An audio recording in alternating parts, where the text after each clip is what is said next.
Hi everyone, it's John Mitchell and welcome to the last video of Outcome 3, which is actually the last video of Unit 3. So congratulations on making it this far. And in today's video, we're going to look at different global considerations that are available to operations managers. Now, we've spoken before in previous videos that businesses are often operating in a globalized landscape, and therefore the business's function can go beyond their local geographic boundaries. Now, whether they're selling to international markets or producing their goods overseas or even just sourcing raw materials or inputs worldwide, there's a whole range of global considerations that are at the disposal of the operations manager. And our study design requires us to focus on three of those considerations, which are global sourcing of inputs, overseas manufacturing, and global outsourcing. So, global sourcing of inputs is where the business is aiming to get materials or inputs from international suppliers. So, that can enable the business to obtain better quality materials in some instances, maybe make the most of cost effective materials or inputs, as well as maybe even increase the speed by leveraging a worldwide supply base. However, there are some challenges associated with obtaining inputs globally. For example, managers may need to deal with communication barriers, there's complexities around logistics, and it could increase transportation costs. Even the exchange rate fluctuations, which are beyond the business's control, can increase the costs of inputs at any given moment, and also differing ethical standards and working conditions across countries because some countries may not have the same standards that we do have here, and therefore there's those kind of considerations as well. And to avoid reputational damage and potential legal issues, it's crucial for those factors to be considered when implementing global sourcing of inputs. Now, an example of a business that's using global sourcing of inputs is Treasury Wine Estates. So, Treasury Wine Estates is an Australian based global winemaking and distribution company. And so, it sources its grapes, which are obviously its raw materials from Australia, but also from the United States, New Zealand, and Italy. And so, there's some benefits with that because it allows them to produce a whole variety of wine styles and labels, which can meet their customers' demands and their preferences. But it also reduces the risks associated with climate conditions in one particular region. So rather than getting their grapes from one particular region, which can be impacted by climate issues, they all of a sudden have a wider range of suppliers to select from. Another consideration for operations managers is overseas manufacturing, which is where the business is looking to establish their production facilities in a foreign country. So that has numerous advantages. For example, it could be that they can make use of lower labor costs. Now, that's not always the case, but in some countries that can be a benefit. And similarly, is tax benefits, which can occur in some countries also.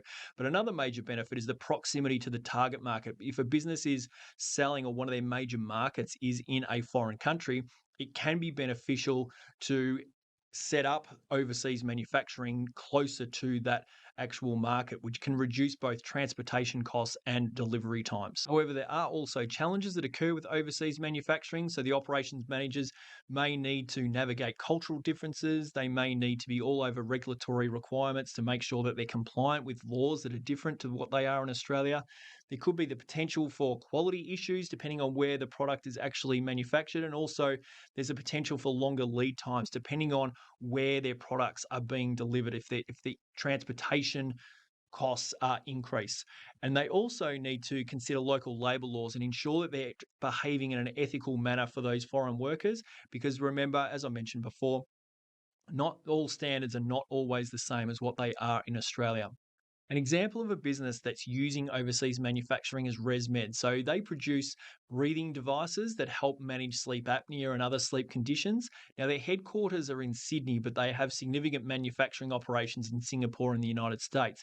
And for example, one of the benefits of them manufacturing in Singapore is it allows them to access the Asian market more effectively, and it helps provide a strategic location for their global distribution rather than manufacturing everything in Australia and then shipping it over and distributing it throughout Asia. Locating their manufacturing facility over there does help with that strategic global distribution.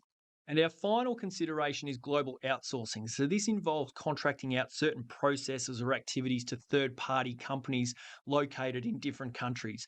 So, that enables the business to focus on their core operations and therefore they can entrust the peripheral tasks such as software development, customer support, accounting, possibly even human resources, those kind of tasks that aren't their core business.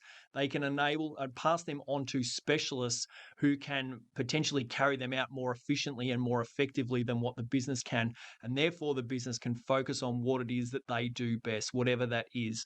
However, there are challenges again that come along with global outsourcing. So it could be that there's a loss of direct control over those processes, which can potentially provide quality issues. Also, data security concerns with other businesses, therefore accessing data of the business.